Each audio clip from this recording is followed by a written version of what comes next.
Breaking లో చూస్తున్నాం. కామారెడ్డి ఘటనపై కేటీఆర్ ఫైర్ అవుతున్నారు. అసలు ఎస్పీ ఇప్పటివరకు కేసు ఎందుకు బుక్ చేయలేదంటూ ఆయన ప్రశ్నిస్తున్నారు. అలాగే పోలీసులు వ్యవహరిస్తున్న తీరు అమానవీయంగా ఉందంటున్నారు. జీతాలు ఇస్తోంది ప్రజల సొమ్ముతో అని పోలీసులు గుర్తుంచుకోవాలంటున్నారు కేటీఆర్. ఇలా చూస్తుంటే రాష్ట్రం మొత్తం శాంతి భద్రతల సమస్య తలెత్తుతుంది, ప్రజలు తిరగబడే రోజు వస్తుందంటూ కేటీఆర్ ఆగ్రహోదగ్రులయ్యారు.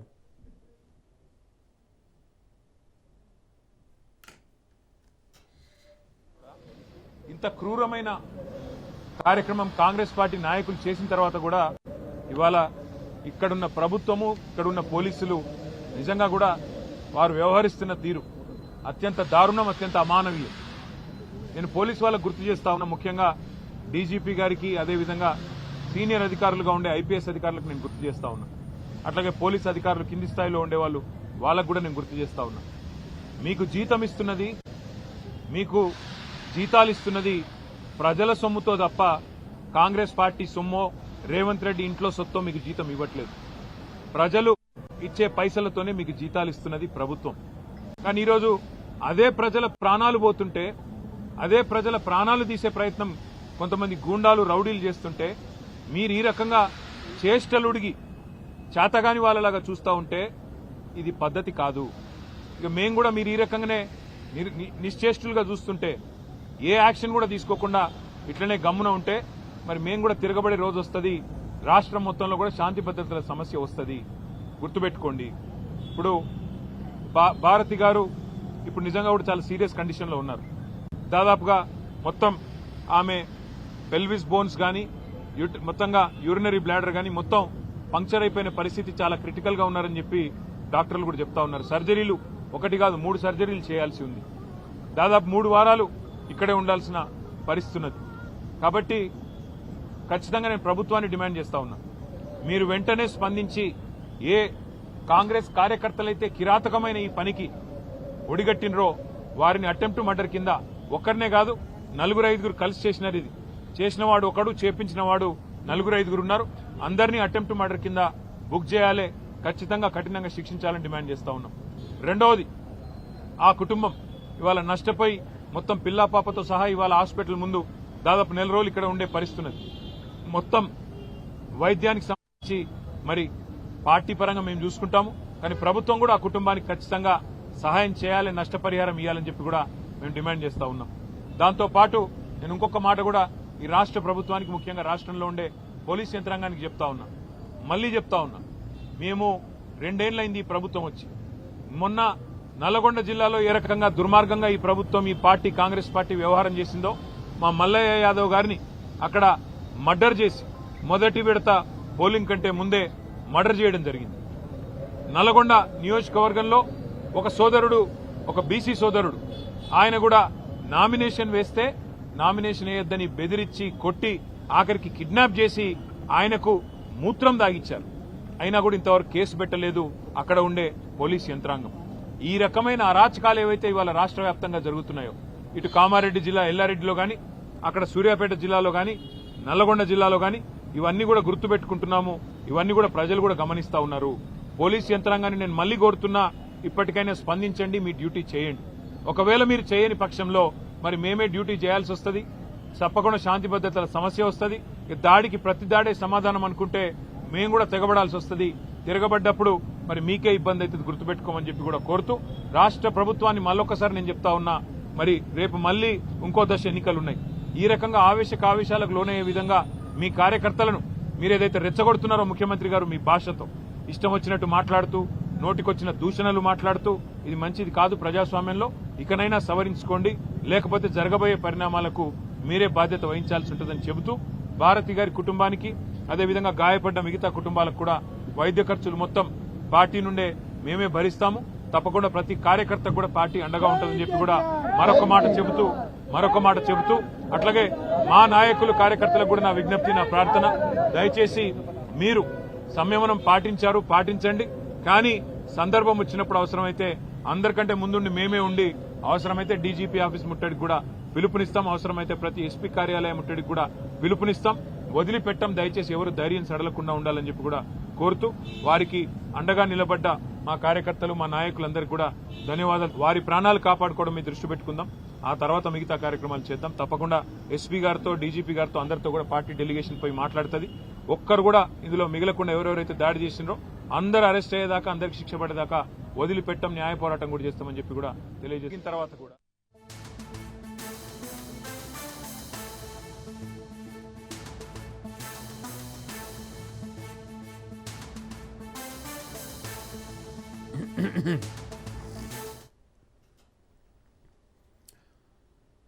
బ్రేకింగ్లో చూస్తున్నాం. కాసేపట్లో జేహెచ్ఎంసీ స్పెషల్ కౌన్సిల్ సమావేశం జరగనుంది. ఈ సమావేశంలో పలు కీలక అంశాలపై చర్చిస్తారు. ప్రధానంగా వార్డుల డీలిమిటేషన్పై చర్చ జరుగుతుంది.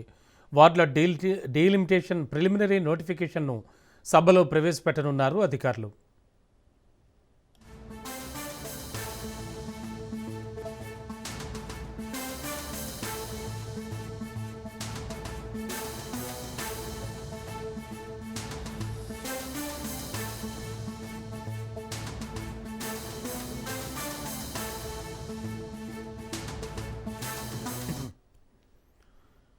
దీనిపై నగర కార్పొరేటర్లతో పాటు ఎక్స్-అఫీషియో సభ్యులు తమ అభ్యంతరాలు, సలహాలు తెలపనున్నారు. ఇప్పటికే వార్డుల విభజనపై తమ అభ్యంతరాలను జేహెచ్ఎంసీ కమిషనర్ ఆర్వి కర్ణన్కి అన్ని పార్టీల నేతలు వినతిపత్రం రూపంలో అందజేశారు. వార్డుల విభజన, హద్దుల మ్యాప్ ఇవ్వట్లేదని కార్పొరేటర్లు చెబుతున్నారు. ఏ ప్రాతిపదికన వార్డుల విభజన చేశారో తెలియడం లేదని కార్పొరేటర్లు తెలిపారు.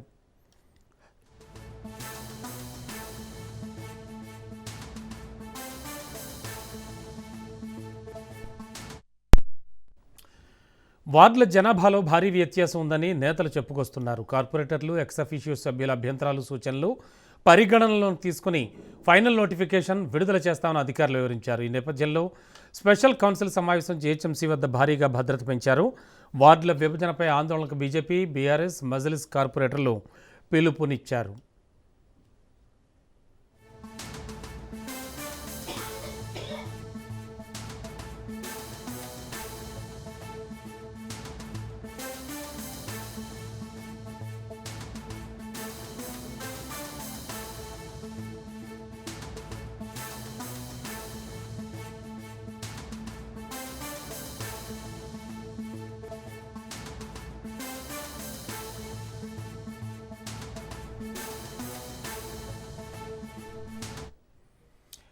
మరి కాసేపట్లో జేహెచ్ఎంసీ స్పెషల్ కౌన్సిల్ కూడా సమావేశం కానుంది. మరింత అదనపు సమాచారం ఇదే అంశానికి సంబంధించి మా కరెస్పాండెంట్ సునీల్ అందిస్తారు. సునీల్, యాక్చువల్లీ సమావేశం మొదలైందా? అలాగే ప్రస్తుతం కండిషన్ ఏమిటి? కొద్దిసేపటి క్రితమే జేహెచ్ఎంసీ ప్రత్యేక కౌన్సిల్ సమావేశం ప్రారంభం కావడం జరిగింది. ముఖ్యంగా ఈ కౌన్సిల్ సమావేశం నిర్వహించడం గల ప్రధాన కారణం ఇటీవల తెలంగాణ రాష్ట్ర ప్రభుత్వము డీలిమిటేషన్ ప్రక్రియ తీసుకురావడంతోనే పెద్ద ఎత్తున ఈ కౌన్సిల్ ప్రవేశపెట్టాలి కాబట్టి దానికి సంబంధించిన అంశాలపై కూడా సభ్యుల కార్పొరేటర్లకు సంబంధించినటువంటి వాదనలు అన్ని కూడా పరిగణలోకి తీసుకున్న తర్వాతనే ఈ రోజు ఎక్స్-అఫీషియో సంబంధించిన సభ్యుల వివరాలు తీసుకున్న తర్వాత ఈ యొక్క సంబంధించినటువంటి నోటిఫికేషన్ ని ఈ రోజు జేహెచ్ఎంసీ మేయర్ గద్వాల విజయలక్ష్మి కూడా విడుదల చేసే అవకాశం ఉంది. కొద్దిసేపటి క్రితమే జేహెచ్ఎంసీ కౌన్సిల్ సమావేశం ప్రారంభం కావడం జరిగింది. ఇప్పటికే మనం చూడొచ్చు జేహెచ్ఎంసీలో ఉన్నటువంటి వార్డులు మొత్తం కూడా 150 వార్డులు గతంలో ఉంటే ఆ 150 వార్డులకు మొత్తం ఇప్పుడు 350 వార్డులు 300 వార్డులు చేరినట్టు గతంలో 27 కార్పొరేషన్ 27 మున్సిపాలిటీలను జేహెచ్ఎంసీ అవతల వైపు ఉన్నటువంటి 27 మున్సిపాలిటీలను ప్రస్తుతం అయితే జేహెచ్ఎంసీలో విలీనం చేస్తూ రాష్ట్ర ప్రభుత్వం ఇటీవల కాలంలోనే ఉత్తర్వులు జారీ చేసింది. దీంతో పాటు ఎప్పుడైతే 27 జేహెచ్ఎంసీలు 27 కార్పొరేషన్లు జేహెచ్ఎంసీలో విలీన మున్సిపాలిటీలు జేహెచ్ఎంసీలో విలీనం అయ్యాయో ఆ వెంటనే దాదాపు 150 ఉన్నటువంటి వార్డుల సంఖ్యని 300కు చేస్తూ రాష్ట్ర ప్రభుత్వము ఇటీవల కాలంలో జీవోను కూడా విడుదల చేసింది. దీనికి సంబంధించినటువంటి డీలిమిటేషన్ ప్రక్రియలో కొంత అసంబద్ధంగా ఉందంటూ కూడా కొంతమంది కార్పొరేటర్ ఇప్పటికే కౌన్సిల్ కు అదేవిధంగా కొంతమంది హైకోర్టును సైతం ఆశ్రయించారు. నిన్న హైకోర్టులో వినయ్ కుమార్ అనే వ్యక్తి హైకోర్టులో పిటిషన్ దాఖలు చేశారు. ఆ పిటిషన్ పై ఈ రోజు హైకోర్టు మరొకసారి విచారించే అవకాశం కూడా కనబడుతుంది.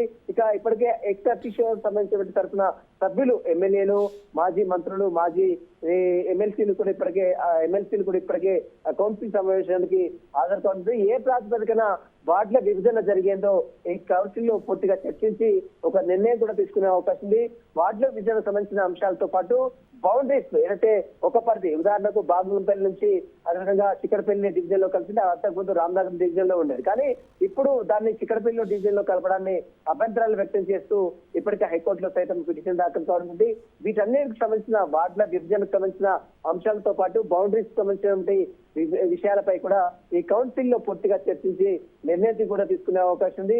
ఇప్పటికే వివిధ వార్డుల విభజనకు సంబంధించిన వినతులు అదేవిధంగా అభ్యంతరాలు కూడా కొంత కౌన్సిల్ స్వీకరించినప్పుడు కూడా ఎక్కువగా డీలిమిటేషన్ సంబంధించిన వార్డుల విషయంలో కొంత అభ్యంతరాలు అయితే ఎక్కువగా వెలువడుతున్నాయి.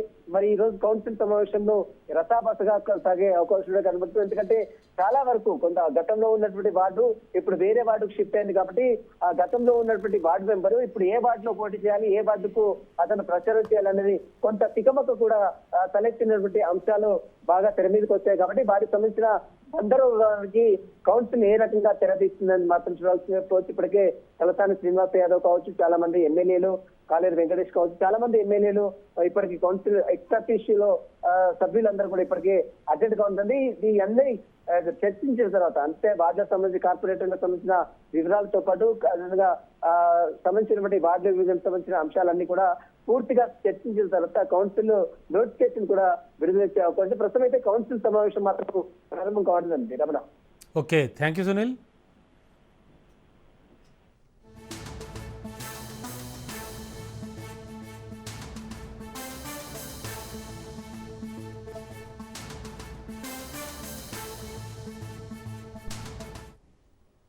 జిహెచ్ఎంసీ ప్రత్యేక కౌన్సిల్ సమావేశం ప్రారంభమైంది. ఈ సమావేశంలో పలు కీలక అంశాలపై చర్చ జరుగుతుంది. ప్రధానంగా వార్డుల డీలిమిటేషన్పై చర్చిస్తున్నారు.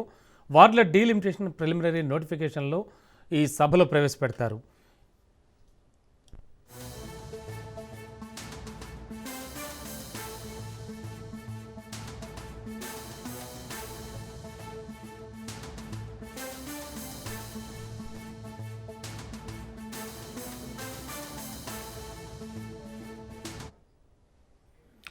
సభలో వార్డుల డీలిమిటేషన్పై నగర కార్పొరేటర్లతో పాటు ఎక్స్ అఫీషియో సభ్యులు తమ అభ్యంతరాలు, సలహాలు తెలుపుతారు. ఇప్పటికే వార్డుల విభజనపై తమ అభ్యంతరాలను జిహెచ్ఎంసీ కమిషనర్ ఆర్వి కర్ణన్కు అన్ని పార్టీల నేతలు వినతిపత్రం రూపంలో అందజేశారు. వార్డుల విభజన హద్దుల మ్యాప్ ఇవ్వట్లేదని కార్పొరేటర్లు చెబుతున్నారు. ఏ ప్రాతిపదికన వార్డుల విభజన చేశారో తెలియడం లేదంటూ కార్పొరేటర్లు వాపోయారు.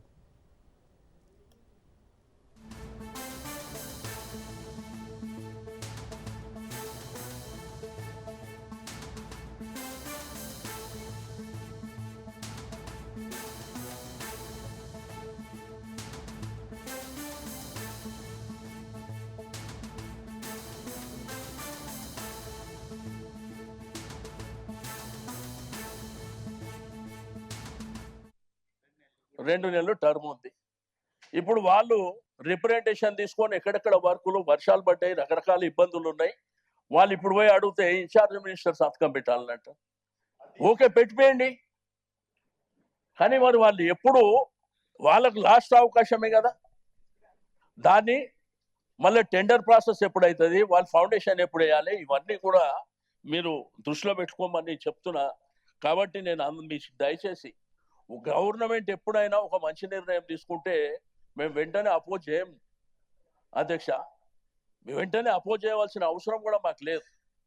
కానీ ఇక్కడ ఉన్నటువంటి ప్రజలని కాన్ఫిడెన్స్లోకి తీసుకుంటారా. ఒక్కొక్కరు 40, 50, 70,000 మెజార్టీతో గెలిచి 70,000 ఓట్లున్న ప్రాంతంలో గెలిచినటువంటి వ్యక్తులు వీళ్ళే కదా, ఇక్కడ ఉన్న వాళ్ళే కదా. మరి ఏ కార్పొరేటర్ అన్నా కన్సల్ట్ చేసిండ్రా? అది దయచేసి. కాబట్టి నేనేమంటున్నా అంటే ఇది అరీబరి చేయకండి. మీరు కావాలంటే ఒక నెల టైం ఇవ్వండి.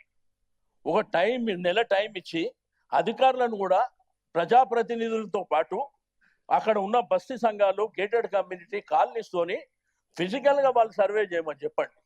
అట్లయితే ఎవరికి ఇబ్బంది లేకుండా ఉంటుంది. కాబట్టి రెండోది, నేను కమిషనర్ గారికి రిక్వెస్ట్ చేస్తున్నా, ఇవాళ రేపటికి కూడా మీరు పర్మిట్ చేయాలి మేడం. ఎందుకంటే అందరు మాట్లాడాలంటే అందరు మాట్లాడి ఇంట్రెస్ట్ ఉన్న వాళ్ళు ఆల్మోస్ట్ అందరు ఉన్నారు. బట్ అంతా అయిన తర్వాత ఓటింగ్ చేయాలని చెప్పేసి నా ప్రధానమైనటువంటి డిమాండ్. ఎందుకంటే అందరూ ఓటింగ్ చేసిన తర్వాతనే మీరు ఫార్వర్డ్ కావాల్సిందిగా నేను రిక్వెస్ట్ చేస్తూ ఉన్నా. ఎందుకంటే ఇంతమంది అభిప్రాయాన్ని పక్కన పెట్టి మా ఇష్టానుసారం చేసుకుంటామంటే కూడా ప్రజాస్వామ్యంలో కరెక్ట్ కాదు అనేది నా అభిప్రాయం అని చెప్పి తెలియజేస్తూ నాకు ఇచ్చిన అవకాశానికి ధన్యవాదాలు. మేయర్ గారికి మరియు డిప్యూటీ మేయర్ గారికి, నాతోటి ఎమ్మెల్సీ గారికి, ఎమ్మెల్యేల గారికి, కార్పొరేటర్లందరికీ పేరు పేరున నమస్కారాలు తెలియజేస్తూ, ఏదైతే 300 మీరు ఏదైతే అనుకున్నారో అది సిస్టమేటిక్గా ప్రతి కార్పొరేటర్ మరి 30,000 తీసుకురా, 40,000 తీసుకురా, ఒక సిస్టమేటిక్గా 90 లక్షల ఓట్లు లేకుంటే 1,14,00,000 ఓట్లు, దాన్ని ఒక సిస్టమేటిక్ తీసుకొని ఏరియా వైజ్ కాకుండా ఓటర్ వైజ్ తీసుకుంటారు. లేదా 2011 సెన్సెస్ ప్రకారం ఏది తీసుకురో ప్రపోజల్ ఏదైతే ఉన్నదో, ఇప్పుడు సపోజ్ తెల్లాపూర్ ఉంది, 20,000 బెడ్రూమ్లు ఉన్నాయి. 20,000 బెడ్రూమ్లు ఉన్నవాడు అక్కడ డబుల్ బెడ్రూమ్ 20,000 బెడ్రూమ్లు అలా అలొకేషన్ చేశారు. కొల్లూరులో అలొకేషన్ చేసిన తెల్లాపూర్లో 4 కార్పొరేటర్లు రావాలి. అదేవిధంగా అమీన్పూర్లో తీసుకుంటే 1,20,000 ఓట్లు ఉన్నాయి. ఆడ 4 డివిజన్లు రావాలి, ఓన్లీ 2 డివిజన్లు ఇచ్చారు. ఆల్రెడీ రిప్రజెంటేషన్ ఇవ్వడం జరిగింది. మీరు ఏదైనా కాన్స్టెన్సీ వైజ్ తీసుకుంటే కాన్స్టెన్సీ వైజ్ తీసుకొని అక్కడ ఏదైనా ఎక్సెస్ ఉంటే దాన్ని బట్టి ప్రపోజల్ పెట్టాలి. ఇంకొకటి ఏంటంటే మీరు ఇష్టానుసారంగా, ఇంకొకటి ఏంటంటే ఏరియా వైజ్ ఎక్కడైతే ఓపెన్ ఏరియా ఉందో అక్కడ ఆల్రెడీ అపార్ట్మెంట్స్, గేటెడ్ కమ్యూనిటీస్ ఇచ్చారు. అక్కడ ఆల్రెడీ ప్రపోజల్ వస్తూ ఉన్నది. ప్రపోజల్ వచ్చినప్పుడు ఓపెన్ ఏరియాలో వచ్చినప్పుడు దానికి ఇంక్రీజ్ చేయండి.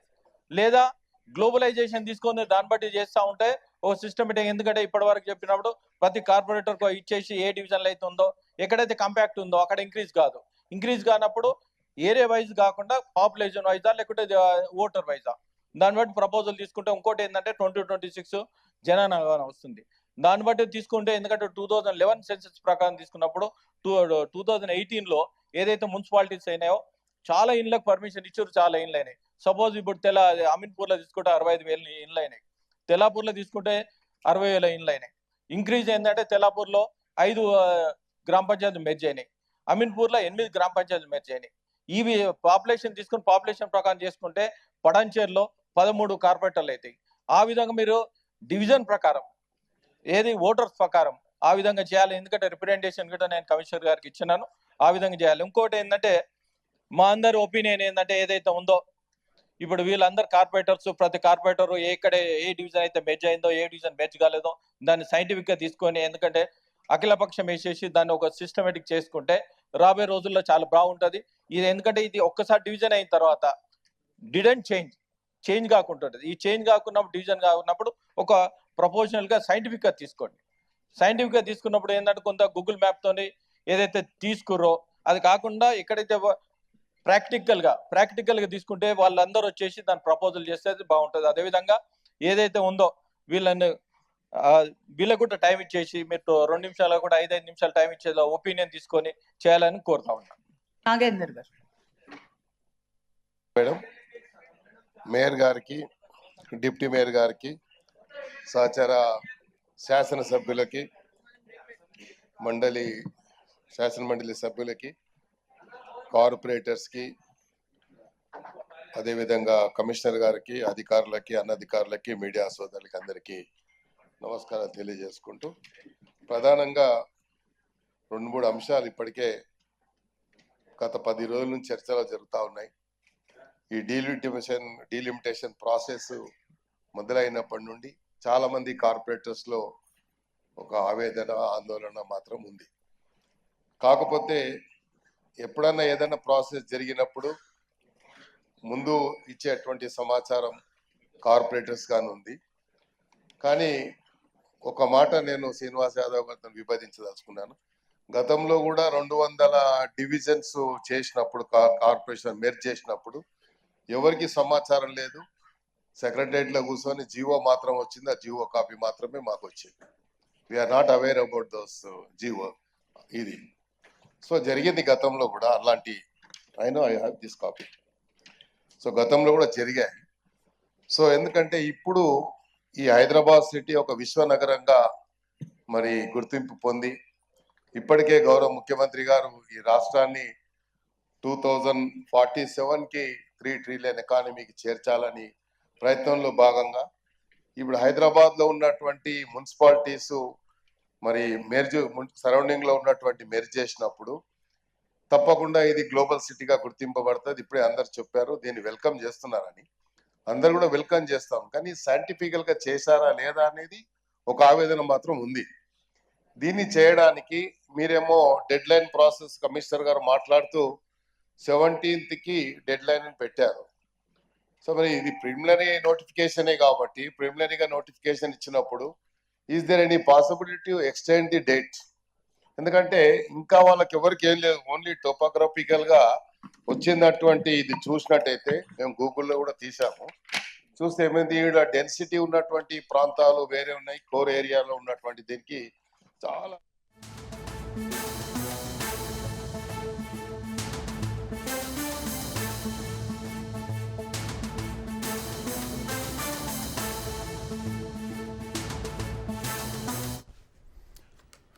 బ్రేకింగ్లో చూస్తున్నాం. వైసీపీ చీఫ్ మాజీ సీఎం వైఎస్ జగన్ ఇవాళ విజయవాడ వెళుతున్నారు. ఇళ్లు కోల్పోయిన జోజీనగర్ బాధితుల్ని జగన్ పరామర్శిస్తారు.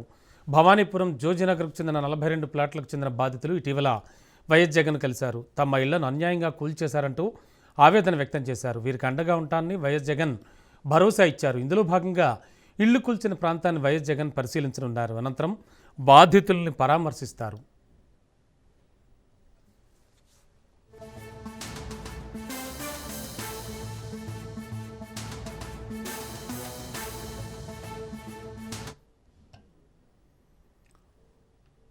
బ్రేకింగ్లో చూస్తున్నాం. వైసీపీ అధ్యక్షుడు మాజీ సీఎం వైఎస్ జగన్మోహన్ రెడ్డి వాళ్ళ విజయవాడ వెళుతున్నారు.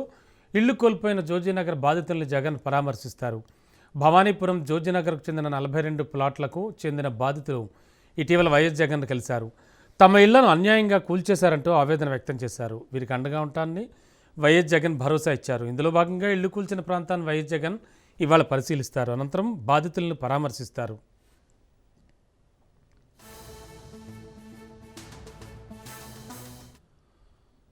ఇదే అంశానికి సంబంధించి మరింత అదనపు సమాచారం అందించడానికి మా కరెస్పాండెంట్ రమేష్ సిద్ధంగా ఉన్నారు. రమేష్, ఎన్ని గంటలకి జగన్మోహన్ రెడ్డి పర్యటన ఉండనుంది? అలాగే పర్యటనలో భాగంగా ఏ కార్యక్రమాలు ఉన్నాయి? రమణ, ఈరోజు మధ్యాహ్నం 12:30 సమయంలో మాజీ ముఖ్యమంత్రి జగన్మోహన్ రెడ్డి విజయవాడ భవానీపురం జోజీనగర్ లో పర్యటించబోతూ ఉన్నారు. ఇటీవల జోజీనగర్ లో 42 ఇళ్లను కూల్చివేసినటువంటి సంఘటనకు సంబంధించి ఆ ప్రాంతంలో జగన్మోహన్ రెడ్డి పర్యటించబోతూ ఉన్నారు. ప్రధానంగా ఎవరైతే భవానీపురం బాధితులు ఉన్నారో వీళ్ళంతా కూడా గతంలో మాజీ ముఖ్యమంత్రి జగన్మోహన్ రెడ్డిని కలవటం జరిగింది. తమ సమస్యలు జగన్మోహన్ రెడ్డి దృష్టికి తీసుకొచ్చారు. తమని అకారణంగా తమ ఇళ్లను కూల్చివేయడం జరిగింది. కనీసం ఉండటానికి గూడు నీడ లేకుండా చేశారు. అర్ధాంతరంగా ఇల్లు కూల్చివేయటం వల్ల తాము పిల్ల పాపలతో ఎక్కడికి వెళ్లాలో కూడా అర్థం కానటువంటి పరిస్థితి ఉంది. ఇటు ఈ అంశానికి సంబంధించి అటు ప్రభుత్వ పెద్దల్ని కానీ లేదంటే అధికారంలో ఉన్న వారిని ఎవరిని కలిసినా తమకు సరైన న్యాయం దక్కలేదు అనే అంశాన్ని కూడా జగన్మోహన్ రెడ్డి దృష్టికి భవానీపురం బాధితులు తీసుకొచ్చినటువంటి పరిస్థితి కూడా ఉంది. ఆ సందర్భంలోనే జగన్, నేను మీ ప్రాంతానికి వస్తాను, మీ సమస్యలను ప్రత్యక్షంగా తెలుసుకుంటాను, మీకు న్యాయం చేస్తానంటూ వారికి హామీ ఇచ్చారు. అందులో భాగంగానే ఈ రోజు జగన్మోహన్ రెడ్డి మధ్యాహ్నం 12:30 సమయంలో భవానీపురం రాబోతున్నారు. ఆయన బెంగళూరు నుంచి బయలుదేరి నేరుగా గన్నవరం విమానాశ్రయానికి వస్తారు. గన్నవరం విమానాశ్రయం నుంచి నేరుగా ఇటు భవానీపురం బాధితులను పరామర్శించేందుకు రాబోతూ ఉన్నారు. ఇప్పటికే పార్టీ పరంగా వారికి అందించాల్సినటువంటి సాయానికి సంబంధించి పార్టీ నేతలకు దిశానిర్దేశం చేశారు. అందులో భాగంగా గతంలో పార్టీ నేతలంతా ఆ ప్రాంతంలో పర్యటించారు, ఆ బాధితులతో మాట్లాడారు, వారిని ఆదుకునేందుకు తమ వంతు ప్రయత్నం చేశారు. ఇప్పుడు పార్టీ అధినేతగా జగన్మోహన్ రెడ్డి కూడా భవానీపురం వెళ్తున్నటువంటి నేపథ్యంలో బాధితులు కూడా జగన్ రాకతో తమకు ఖచ్చితంగా ఒక న్యాయము భరోసా దక్కుతుందనే ఆశాభావాన్ని అయితే వ్యక్తం చేస్తూ ఉన్నారు. వారికి పార్టీ పరంగా అందించాల్సినటువంటి సాయంతో పాటు న్యాయపరంగా అందించాల్సినటువంటి సాయానికి సంబంధించి కూడా గతంలోనే బాధితులకు హామీ ఇచ్చినటువంటి పరిస్థితి కూడా ఉంది. సో మొత్తంగా విజయవాడ పర్యటన నేపథ్యంలో ఇటు వైఎస్ఆర్ కాంగ్రెస్ పార్టీ శ్రేణులు కూడా పెద్ద ఎత్తున జగన్ పర్యటనలో పాల్గొనేందుకు వస్తున్నటువంటి పరిస్థితి ఉంది. నిన్ననే పార్టీకి సంబంధించిన కీలక నేతలందరూ కూడా భవానీపురం జోజీనగర్ ను ఇల్లు ఏవైతే కూల్చివేశారో ఆ ప్రాంతానికి వెళ్ళడం జరిగింది. జగన్ రేపు వస్తున్నటువంటి విషయాన్ని వారికి చెప్పడంతో పాటు వారికి భరోసా ఇస్తారనే ఒక సందేశాన్ని కూడా ఇచ్చినటువంటి పరిస్థితి కూడా ఉంది. ఇక జగన్మోహన్ రెడ్డి పర్యటన నేపథ్యంలో ఇటు పోలీసు యంత్రాంగం కూడా కట్టుదిట్టమైన భద్రతా ఏర్పాట్లు చేయడం జరిగింది. జగన్ పర్యటన సందర్భంగా ఎక్కడ ఎలాంటి ఇబ్బంది లేకుండా అన్ని ఏర్పాట్లు పోలీసు యంత్రాంగం కూడా చేస్తూ ఉంది. Okay, thank you Ramesh.